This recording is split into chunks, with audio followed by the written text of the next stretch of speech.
और हुकूमत की पीटीआई के खिलाफ इंतकामी कार्रवाइयों में तेजी आ गई है। वजीर दाखिला की प्रेस कॉन्फ्रेंस के बाद क्रैकडाउन शुरू हो गया।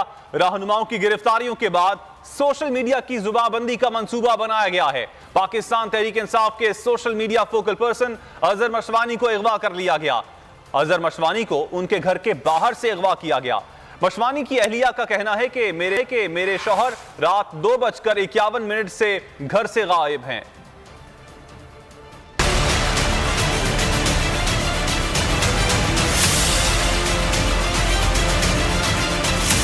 पीटीआई की मकबूलियत का खौफ या इंतकाम की आग, हुकूमत सारी इखलाकी हदें पार कर गई। पीटीआई रहनुमाओं की गिरफ्तारियों के बाद सोशल मीडिया की आवाज बंद करने का मंसूबा। वजीर दाखिला की प्रेस कॉन्फ्रेंस के बाद पीटीआई रहनुमाओं की गिरफ्तारियों का सिलसिला एक बार फिर शुरू। पाकिस्तान तहरीक इंसाफ के social media focal person Azhar Mashwani को अगवा कर लिया गया। अजहर मशवानी को उनके घर के बाहर से अगवा किया गया। अजहर मशवानी की अहलिया महनूर का कहना है कि मेरे शौहर रात 2:51 से घर से गायब हैं। वो जमान पार्क के लिए निकले थे। मशवानी को आखिरी बार उसी वक्त देखा गया। अजहर मशवानी की अहलिया ने अपील की कि अगर किसी को कुछ पता चले तो मुझे बताएं।